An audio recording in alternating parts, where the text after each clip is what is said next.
Welcome to 44 and 1. GVizzle. Tempest. I'm Tempest. Would you rather? I don't know yet. We'll find out. So today we're going to ask, well, no, we're not. We are going to ask. I am going to ask a series of questions. We're going to answer these questions. There is no prize at the end. We tested my IQ. No. Well, we'll see. Would you rather be completely offline for the next year or lose a finger or toe of your choice? Do I get anesthetic?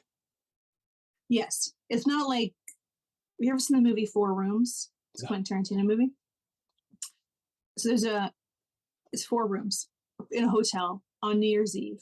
And Tim Roth is the one thing that links all the rooms together. He's like the bell pop of the hotel. Okay. So each room was directed by a different director, and it's a different story. And in the last room, it's Quentin Tarantino's, and they're doing this bet that if a guy can't light his Zippo 10 times in a row, Tim Roth will chop off his pinky finger.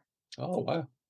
So it is not that. They put it on ice and then took him to the hospital. Hopefully it was reattached, but it's not that. It's that you would go into, a plastic surgeon and say, I would like to remove this bad boy, please. Well, since I'm in the very early days of trying to set up my business online, I kind of need it for my livelihood. So I'm going to have to lose a pinky. But it's so helpful, the pinky. It's like... I've got 2, though. I've got 2. So I can lose one of them. How will you drink your fancy tea? Well, I just use the other hand. All right. Which one would you lose, left or right? Right, because I'm left-handed. Are you left-handed? Yes, I am. I did not know that. Also known as cack-handed. Tack-handed? Cack. K-A-K. Cack-handed. I didn't hear. I did a kick-ass facts on left-handedness, and that didn't come up. It's slang for British slang for it. Oh, that's probably why. Yeah. Okay. Yeah, I'm a lefty.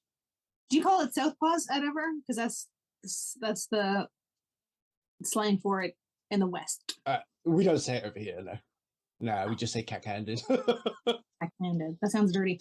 That's where the word sinister comes from. Yes, I know. I haven't seen this. Did you learn it from my kick-ass facts? I didn't know. I haven't watched it.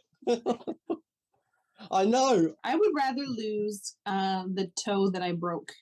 I mean, I know a baby toe is important and with balance and everything, but I'm still mad at it.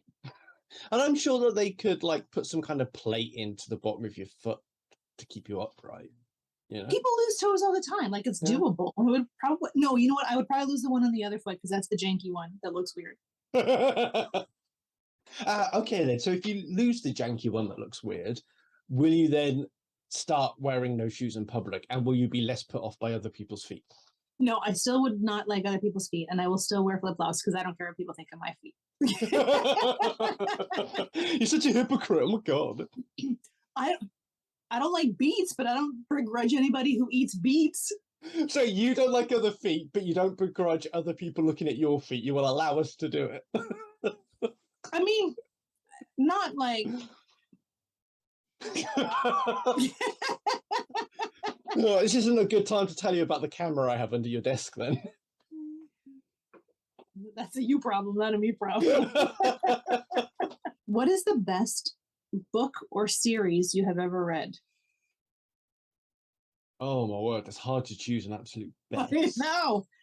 Okay, my favorite though, I think, will be this one. The Dark Tower. Yeah. Fucking love it. I've read it 3 times. In fact, the best summer of my life was 2012, because I had the summer off and I read all the Dark Towers, all the Harry Potters, and all of the Game of Thrones ones. And then I read the 2 Patrick Rothfuss books all in one summer. It was fucking amazing. Best summer of my life. Well, if that question comes up, I can scratch it off the list then. Yeah. What about you, though? You haven't answered the question.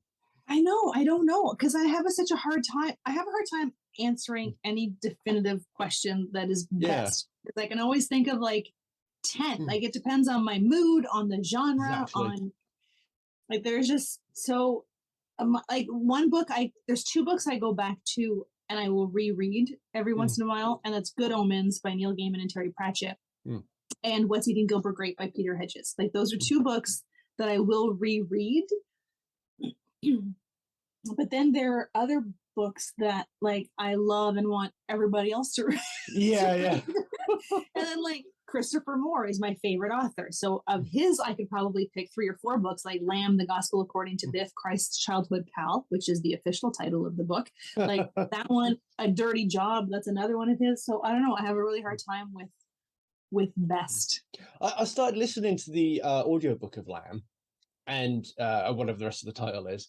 I think it seems really good. So I think it's one of those books I'd rather read myself, though, not have someone narrate. It seems quite surreal and strange.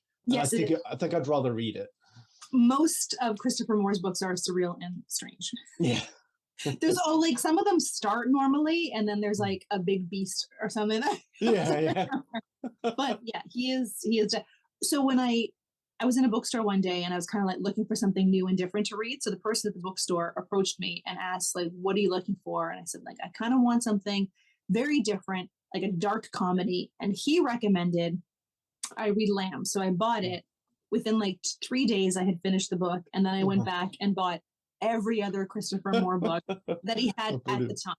And like, this is before I got into audiobooks. And then on the copy of Lamb that I had, he had his email address at the back. So I was like, just for shits and giggles, I sent him an email to say like how much I enjoyed it. And because of that, I went out and bought everything else. And he responded. Oh, wow. Yeah, it was very cool. So you have quite like just loads of these little random moments with these random people, like Dave Navarro the other day. Yes. Now Christopher Moore. No, Christopher Moore. Yes, I once I worked in a bookstore over a Christmas, like their busy season, and cool. Kelly Gruber, who was a Toronto Blue Jay at the time, did a book signing. Oh, cool. And I once, walking down the streets of Vancouver, saw Jason Statham, asked him for a picture. He said no. And you go, fuck you, bald prick. And then I was like starting to ask him, like, if I can't take a picture with you, would you take a picture of me and my friend? But he had already walked away. Because at least I can't be like, hey, here it was me and Jason Statham. I could be like, oh, here's a picture Jason Statham took. Yeah. And have no proof, but that doesn't matter. My sister once was her and her friends had gone to a theme park over here. I think it was Thorpe Park. Anyway, and have you ever heard of the singer Craig David? No. Okay, I think he's just big over here, but it is quite a few years ago. He was famous. Anyway, this was like at the height of his fame or something, and he was going to Thorpe Park for the day. And then my sister and her mate were sitting at the front of this roller coaster, and Craig David rocked up with one of the park attendant people, and the attendant was like, "Can you get out so that for celebrity business or something?" And then they saw it was Craig David, and they went, I made him wait for the next roller coaster. I did. So I don't know if you've ever heard of Rita McNeil. No. She's like a huge Canadian singer, but like an Anne Murray type of genre. And I once saw her at a Swiss Chalet restaurant having lunch. Oh, cool. And I'm pretty sure I once saw Platinum Blonde at a keg restaurant. What's one of them? Pardon? What's a keg restaurant? A keg restaurant. It's a steakhouse. It's a steakhouse, and I don't know if it's in the United States, but it's in Canada. Oh, I'm pretty sure I saw them. And then one night, my friend and I went to see Beck at there's a small concert venue in Toronto that like the front of the it's called the Rivoli. The front of it is a restaurant, like a Thai restaurant, and then the back of it is a small concert venue. And so we scalped tickets to see Beck. Oh, cool. $7.50. The tickets themselves were $7. Like this is how back in the day it was, and it was a really, really small venue. And then the opening band bailed, and so they had to get another opening band, which was I think they're local to Toronto. They're called Mel Havoc, and they were like a hardcore like metal band. And then and I liked them a lot, but after seeing them, I was like, I'm not really in the mood for Beck right now, right? yeah, that seems so random. Yeah, that'd be like seeing Barry Manilow after Nine Inch Nails opened for them, right? Yeah. It's like, we should just go. But Beck walked past me, and like, I thought he was so small, and he looked so young that I was like, isn't this a 19+ venue? Like, who? Yeah. Who's this kid? Whose kid is this? Yeah, and then we got on stage and we're like, I'm in the mood right now. I got a belly full of pad thai and Mal Havoc, so let's go. My the first ever concert I went to, it's quite intense. It was a Slipknot. Yeah, I was like 13, 14 or something, I think. Oh, wow. And then sorry. Everybody there kind of trashed the Guild Hall where it was. Like, people were throwing chairs and everything. So at the time, it was like Slipknot's first album, and they were quite well known for trashing the place. And then we caused like 10, or was it? I think it was about £10,000 worth of damage to the venue. All the seats getting ripped up and stuff. What was the best concert you've ever been to? Oh God, that was one of them. Like, the 1 Minute Silence and Kitty was support bands, and they were just fucking amazing. 1 Minute Silence were even better than Slipknot. They had so much energy, so they were cool. Avenged Sevenfold performed well, but they're only on for 45 minutes. And I kind of thought, oh, fuck you cunts. That's short. Yeah, it really is. I mean, a lot of modern bands do that now, apparently. But their sound was just incredible. It's almost as if they were faking it. It was so good. Do you know what I mean? You know when it sounds so good. Metallica were fucking brilliant. They just released their shit album, St. Anger, even whatever it's called, even though I quite like it. But I can't remember. Godsmack supported them, and then Godsmack had like that drum battle thing they would do and stuff. And then it was £15 to go see Metallica back then, and now it's like 75 quid. It's ridiculous. It really is. I saw my very first concert was Pearl Jam, Soundgarden, and Neil Young, and the tickets. I mean, it was 1992, but the tickets were like $30. Yeah. That's one of those days again. Oh, Rammstein. How could I forget? Rammstein were the best band I've ever seen live. They are a fucking spectacle. They're amazing. Oh, yeah. And Apocalyptica supported. And have you ever heard of them? Yes, I have. Yeah. I have a lot of their stuff. Yeah, I love them. I haven't listened to them for years, but I really like them. But yeah, Rammstein, absolutely amazing. Blew my mind. It was in Brixton Academy. Oh, and I've seen Scissor Sisters. That was cool. I'm on the DVD for like half a second. You can't answer the question best either, eh? No, I can't. But Scissor Sisters isn't my usual type of music, you know? It's like gay pop. But I mean, it's kind of like seeing a live sports. Like, I don't watch sports on TV, but if I go to a live sports game, I get really into it because the enthusiasm and the energy of it, you get swept up in the moment of it. And it was actually, I saw Scissor Sisters. I took my sister to see them. We got right in the front of the crowd, like right at the stage, which is why, like, we're a bit too far along, but for a split second, you could see me in a baseball cap for like a frame. Well, what hobby would you do if time and money were not an issue? If time and money weren't an issue, what hobby would I do? I think shooting or hunting, something like that. What would you hunt? Anything I could eat. I wouldn't hunt just anything, but like I'd hunt stuff for food. So like, I don't know, elk's supposed to be good. I know Joe Rogan's always talking about that, but but like, I don't know how I'd feel about actually killing an animal myself like that. But I think so I wouldn't want to hunt an animal for sport because that just doesn't sit right with me. But I think if you're going to hunt stuff for food and feed your family and your friends, I think that's quite a good pursuit to have. Because you have a lot of respect then for what you're killing and eating, and it just kind of brings you a bit closer to that whole thing, I think. But also, I'd like to shoot because of my back and stuff. I think it's the only sport I can actually do now, that and softball. But we don't have softball here, really. Like, it's like we don't have the weather for it up here. But and yeah, and so like I think those are the only, because I used to play rugby, and obviously I can't do that anymore. So and I like playing football as well. Cricket's boring as fuck. We don't have baseball, so softball, and which is hardly anywhere, and shooting. That's what I've got left. I'm not bowling. Well, there's lots of non-sport hobbies. I know, but like I've really got hobbies. I think, well, I'm down to like watching movies and reading at the moment, but I'm keeping fit, and the podcast. How can I forget the podcast? It's a job, not a hobby. It's a vacation. You do yeah, you do make it feel like a job sometimes, but you know. You've triggered me. I'm going. You make it feel like a chore sometimes. Keep what about trapping you? What would you do?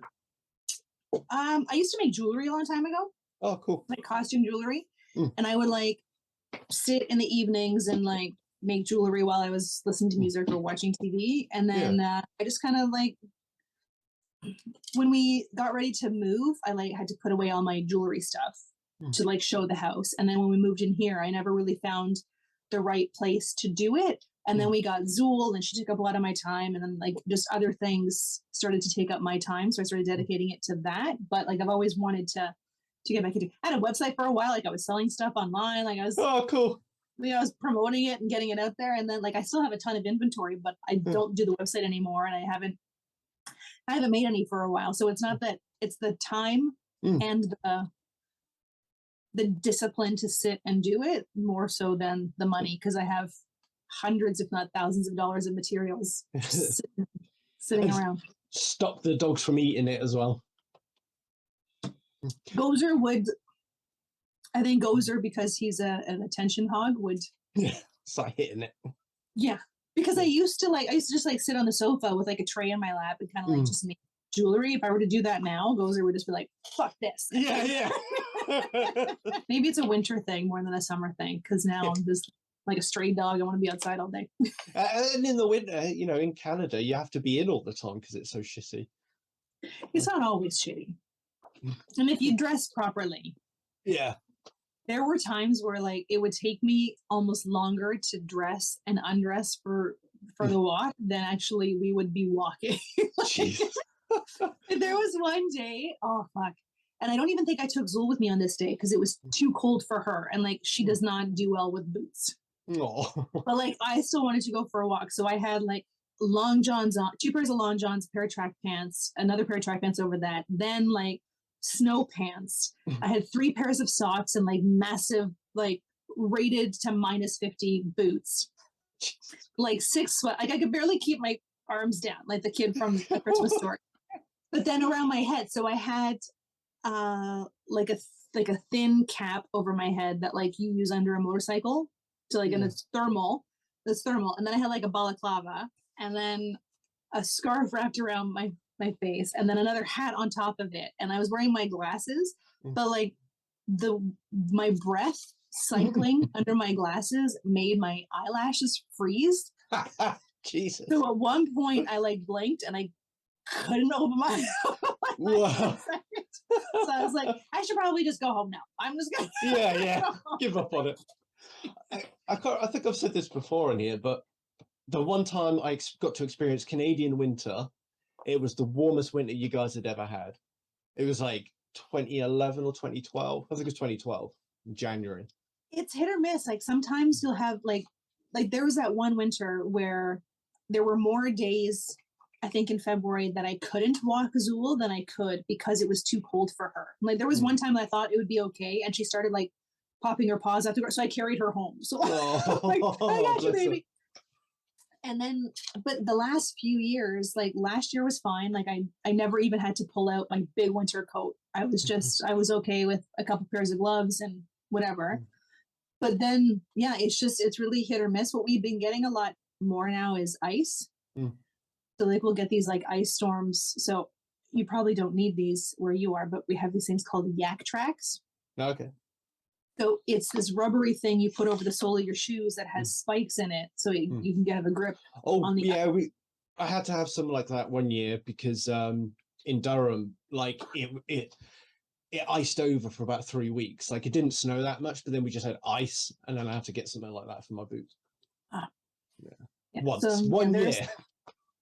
It's hit or miss. Like I didn't use them. Like there was 1 year I used them all the time, and then like the last 3 or 4 years I haven't had to use them at all. Well, but this year though, it seemed really extreme. I didn't have a hat on, no woolly hat.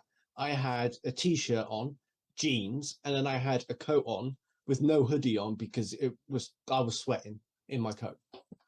So walking around. It's hit or miss. You just never know. And like sometimes like there's certain temperatures where it's like, oh, it's beautiful to go outside, and then like you'll turn a corner and get like hit in the face with wind, and you're like, I regret everything. Yeah. Screw my life choices. Yeah, it all just depends. What kind of cult would you like to start? Oh dear Lord. Fuck. I think they've all already been started at some point in history, haven't they? One where I get to fuck everyone's wives. That's what they all seem to have at their core, isn't it? That's what all of these cult leaders want to do. Like they're always like, oh yeah, and all the women. Yeah. I get to fornicate with everybody. The rest of you have to be celibate, and I could do what I want. I kind of started one in high school, but I can't remember the details of it. Why did me talking about shagging everyone's wives remind you of high school? The cult part, not that part. The cult part. Yeah, I just remembered, like, I don't know, a friend of mine and I think we just kind of like started shooting the shit about religion and stuff, and so I started making up a bunch of stuff, and we just like both of us just kind of like kept going with it, and then like people heard about it and they were like asking us questions about it. We're like, no, this isn't a real thing. We're just we're just fucking about. Yeah, there was but I could have, had I had the gumption, I could have been a dynamic cult leader. Well, there was these two sisters. I can't remember when this was. It was in some point in the 1900s, and I think they was fairly modern, and they claimed that they could communicate with ghosts, and they would ask the ghosts. You probably heard this, and then they would. Yeah, so like they would ask the ghost questions, and they'd like, one knock for yes, two knocks for no, and all that stuff. And there'd be this knocking sound in the house, and no one could find where it's coming from and everything. And they checked the girls and all that stuff, and people were like, oh my god, this is amazing! Ghosts are real. They can connect with them and all this other stuff. Anyway, the girls eventually came out about it and said, no, we were having you on. This was a hoax. It's because we have a thing with our toes where we can click our big toe and make it hit the floorboards, and it makes a knocking sound. And they told people how they did it. They demonstrated it, but everyone was like, no, you're lying. You're trying to take it back. This is real. And then everybody else started this weird following around it, even though the two people that created it were like, nah, it was a joke. Wow. See? Yeah. Would you rather randomly time travel plus or minus 20 years every time you fart, or teleport to a different place on Earth, on land, not water, every time you sneeze? The second one, because I fart fairly frequently. So being on codeine does funny things to your bowels sometimes. I eat a lot of protein, I get it. Exactly. Exactly. Yeah. And 20 years, that's a lot. Like, what happens if I fart 5 times? I'm a fucking 100 years ago, and then I catch typhoid. It says plus or minus, so you could like fart and get to 2042, then you fart again and you're back home, then you fart again and you're in 2002, like 2002. So, like, could I basically have a one big farting attack, and I catapult myself 1,000 years in the future, and then everyone's dead and gone, and I can't get back because I can't fart enough anymore to get back to the present day. But if you sneeze, you don't know, like, you could teleport to... I can make myself sneeze, though. But that doesn't guarantee that you're going to make it back home. I know, but I could teleport. I could keep making myself sneeze, and then I could teleport somewhere that's near enough to home that I can like contact the embassy or something, or get someone to help me. But then I could keep doing that. It's easy to make yourself sneeze, so I wonder, they should have put extra parameters of it, if it has to be a naturally occurring sneeze versus... Well, they're all naturally occurring, Well, no, if you force yourself to sneeze, that's not naturally occurring. Well, they didn't stipulate that in the question, so I'm going with it. That is correct. They did not.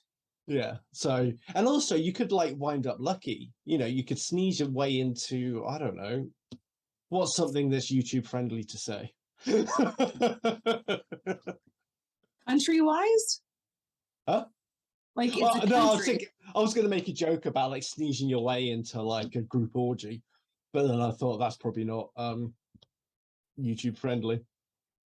I imagine in my head, you would end up outside somewhere, not like standing behind someone in the shower, right? Could you imagine? You'd rack up 10 sex crimes in an hour. Yeah, like you would sneeze and then like, oh, I'm in the middle of the Sahara Desert. Shit. Like I think you would land in a place outside of a structure. But they didn't stipulate that either. I mean, like you could sneeze your way into like a crypt underneath the fucking cathedral somewhere. On land. It doesn't say, it says not water, so I would presume it's also That's not still on land though, isn't it? That's still on land. But you said underground. I don't think it would be underground. And I don't think you would like sneeze yourself to the top of the Empire State Building either. Yeah, on land. So on the ground floor of buildings then? Outside. I'm making the rules now. You are outside. You're not in a building. You're not going to land smack dab in the middle of an orgy. You're not going to be standing behind someone in the shower. You are on land outside. Oh my God, I could sneeze my way into a group orgy outside in the middle of a meadow while everyone's showering. I'm sure there's tons of them happening simultaneously around the world. Knowing my luck, though. That's the cult I started. Yeah. It would be terrible if you like sneezed yourself into the middle of a war. That's what I was about to say. Yeah. Can you imagine if you sneeze yourself into a death pit somewhere? Yeah, like you're in the middle of your pajamas, you just go like, and then it's like, oh, run! Yeah. Or what if you sneeze your way into a firing squad? You know, because there's a couple of states in America that have started doing firing squads again, and then sneeze your way right in front of that as they're about to fire. That timing would have to be so specific, though. But have you seen the footage of that baseball pitcher from a few years back? Pitches the ball, and then as the ball's hurtling through the air, a bird flies down in between the batsman and the pitcher. Yes. Yes. That's what would happen to me. That is my luck. Let's keep talking about farts. Would you rather have to fart loudly every time you have a serious conversation or burp after every kiss? I think the fart loudly one. A, because it'll be funnier. B, it's not going to interrupt any romantic moods. And C, you might be able to warn people. That you're like, look, I fart loudly when I get overexcited in an interesting conversation. And then... serious conversation. Like yeah. So you could be like, in a job interview, or, you know, you've just had to give someone condolences and they're like, I'm really sorry for your loss. Yeah. Well, and it doesn't say can if do it's it. smelly or not. If Biden's allowed to do it at the fucking climate summit, right? When he's sitting next to... Everybody toots. Exactly. And also, when I go to job interviews, I often tell them I'm autistic anyway. So that's already one weird conversation. And then it'll be like, okay, so also I happen to fart when I have serious conversations. Don't know why, doctors can't figure it out, but I do an epic loud fart. Would you... Oh, this is going to be a good one. Would you rather be an unimportant character in the last movie you saw, or an unimportant character in the last book you read? Oh dear. Oh dear, indeed. So the last book I read was Feed. Zombies. Yeah, but they have the zombies under control in that. But it's the unimportant characters that died. So it always is, the red shirts. Yeah, exactly. And even like a lot of them had names, they had dialogue, and they still fucking died. She's ruthless. No one is safe. The last, oh shit, the other one's even worse. I rewatched, like, obviously we're not including TV shows, just movies. Movie. Yeah, so the last movie was I rewatched The Tomorrow War. The one with Chris Pratt. Oh, you haven't seen it? So, it's really good. It's so fucking good. It's kind of silly sci-fi, but it's actually so watchable. So Chris Pratt's in it, and then he's like, he's watching the World Cup with his family. They're having a party, and then it's like set in 2024 or 2022. Irrelevant. Get to the point. And while they're watching the World Cup, it's the World Cup final, and then this portal opens up, and all of these soldiers come flying out of it. Yeah, and they're like, oh, by the way, we're from the future. Aliens have landed. They're trying to kill us all. We need you to teleport to the future and fight their war for us because we're all dead. Yeah, it's really fucking good. Okay, I might have to watch that one. So either way, you're fucking dead. Yeah, I'm fucked either way because, like, in both of those scenarios, lots of people die. Like, 75% of the people that go to the future to fight this war, like, die. And a whole bunch of the ones that are left living are eviscerated and maimed. Yeah, you're fucked. Either way, you're fucked. And then the feed, the unimportant characters are either the zombies or the people who they eat. Yeah, exactly. Or like the people that do live, like they're all just hangers on, they're leeches. They're like all the people like surrounding the politicians and like, you know, they join the fundraisers and stuff. Sycophants. Yeah. And that's just not my style. So the last book, I just finished it today, and it's called Their Last Secret. And it's a like psychological thriller. And it's about these three 14-year-old girls who, it kind of goes back and forth to like these 3 14-year-old girls who are poor. They deal with a lot of rich people. They end up murdering a family of 4. Whoa. And then they've released from prison, changed their names. And now current day, one of them is living with a guy who writes true crime stories. Or they're married. So he writes true crime novels. And then he has kind of been assigned to write the story of those murders. He doesn't know that his wife was one of the murderers. Like their identities were protected because they were 14. They changed their name, so he struggles to figure it out. So it kind of goes through this whole story. So like the unimportant people in this one, because she's a school counselor, so the unimportant people in this one would either be like the publishers who give him a hard time, or like some random teacher at her school. So that would be a very boring boring existence. And be very boring. Yeah. Does it have to be a movie I watched in its entirety, or if I came in halfway through and watched it? Depends which. Oh yeah, because one of them was Infinity War, wasn't it? What was the other one? So I'd be snapped out. Yeah. Yeah. I'd be one of those people walking down the street that just kind of like, I'd be snapped out. You'd be like, and then the one before that was Black Phone, which. Yeah. But like the unimportant people in that were just like kids at the school. So either way, I'd be snapped out, or I'd be just like watching kids fight in a schoolyard. And I guess like from a psychological perspective, this is why people have this tendency to see themselves as the main character in everyone else's story and getting involved in everybody else's fucking lives when they shouldn't. It's because they think they're the main character to protect from that kind of life. There's a subreddit called I'm the Main Character, and it's exactly that. Yeah. Like there was one, this girl was trying to do like a dance routine on an escalator. So she like sets up her phone and starts dancing up the escalator, but both escalators up and down are full of people and they're staring at her like, what the fuck are you doing? There was for the TikTok. Yeah. This is more about Karens, but I still put this under main character syndrome. Like this, I saw a clip on TikTok of this guy. He's just metal detecting, just having, enjoying his day. And then this Karen comes up and she's like, what are you doing? And he's like, I'm metal detecting. What's that? I'm looking for metal. I'm metal detecting. Okay, but you can't do that here. Why not? What are you looking for? I'm metal detecting, but you can't do that here. Why not? Well, I'm part of the Angel Watch. Well, fucking good for you. What of it? Yeah, like it has nothing to do with it. It's like, I'm going to call the authorities. He goes, fine, just do that then. That's the thing. Everyone, like, it's funny because I see a lot of videos where people are recording thinking, like, because they're the main character. And it's like, you're recording yourself being a cunt. Like, exactly.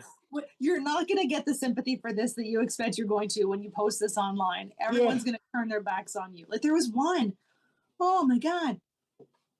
It was a teacher who was pulled over. She saw a cop behind her, so she started recording the cop. Yeah. So he pulled her over for recording, and she called him a murderer like 78 times. And he was so calm. And then she's like, you're a murderer. Like, here you go, murderer. Here you go, murderer. It's like, if you don't want to get murdered, don't provoke someone you think is a murderer. But then, like, she was essentially accusing him of being racist because he pulled her over, though she was using her phone. But then she was like, you're just a Mexican. You're never going to be white. Like, And she's recording it like she's doing something. Yeah. It's fucking crazy. Would you rather have the police hunting you for a murder you didn't commit, or a psychopathic clown hunting you? The psychopathic clown hunting me? Why? Have you seen John Wayne Gacy? He can't run very fast. But Mike Myers is on movie 87. Like he's not a clown, though. Persistent. John Wayne Gacy's the only. Well, him and Pennywise. Pennywise wasn't real though. He was like, he's connected to the Dark Tower actually, but yeah. So. A real psychopathic clown. Yeah, I'll be all right with that. Well, I wouldn't be all right with it. No, let's get that straight. Let me walk that back. Asking for trouble. Yeah. I don't have a weird fetish for that. No. But if the police were hunting you, you could prove your innocence somehow. No. This is the thing. Is that like people get executed fairly frequently in the United States who are innocent, and they're even wanting to bring in legislation where you can't fight it anymore. Yeah, the Supreme Court even if it's proven that you're innocent, and like, too bad, so sad, your lawyer done fucked up. Yeah. That is fucked up. It is. And then and trying to. The other thing is that you can't prove your innocence. They have to prove your guilt, and then they think you're guilty, so you're already on the back foot. Like you're just fucked.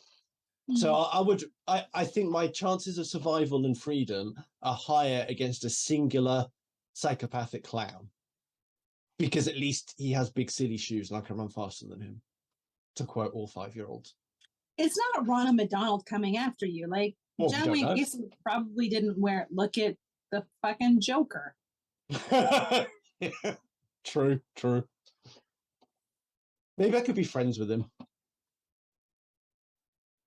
Use my psychology on him. Dance with him. Exactly. Joaquin Phoenix did an amazing job in that movie. He did. Although he is a pretty great actor. His brother was a great actor too.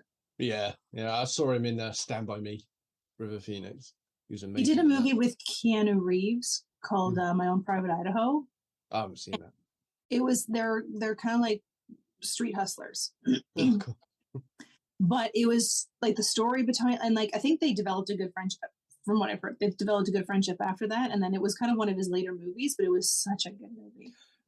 Am I right in thinking that, talking of weird cults, didn't they get brought up in some kind of weird situation as children? Yes, I'm pretty sure they were raised in a cult, and then got out of. But I don't remember all the details of it. Oh, happy days. Would you rather sell all of your possessions or sell one of your organs? Probably get more money for my organs. Yeah, like you could probably get rid of one that you don't really. Yeah. I mean, like I don't know how much someone would pay for an appendix because they're useless, but you could sell a kidney. Yeah. Half your liver grows back. No, I need that. I've been drinking a little bit lately, so I need. I need that intact. But you're fine with half of it though, like because it grows back. So. That's true, and a kidney. Yeah, but I would want to sell I'd want to sell one that I don't really need. Gozer agrees. Today, so Gozer's their nemesis is a dog around the corner. I think I told you about this dog who constantly gets out of their backyard. Yes. Pops up on the other side of our fence. Well, I guess when I walked them this morning, they had recently walked. Because as we were getting close to the corner where they live, Gozer started to get really that. Like he smelled her, and we never go down their street, and he was trying to lead me down their street. He was the psychopathic clown. I get it. He was the psychopathic clown in that instance. Can you please, sir? I had a weird dream last night. There were so many weird things. I won't be able to describe it, but there's just one bit in it that's easy to describe. Anyway, so Padme was in my dream, and for some reason I had to carry her around with me. And then every now and again I'd get her out, and then she'd be able to walk around and stretch her paws, and then I'd have to put her back. Except what I was carrying her around in was so my cat's probably about, what's the point of me showing you how long she is? There's no frame of reference. But she's an inch. yeah. So she she's quite a big cat. And then I was putting her in this little pencil case, and I was somehow squishing her in it, and she was fine. But then she'd be all bundled up in this little pencil case with her face poking out, and then I had to carry her around in it to keep her safe. And then I pooped my bed. Was it a dream? Yes, because when I woke up, that's what I did immediately.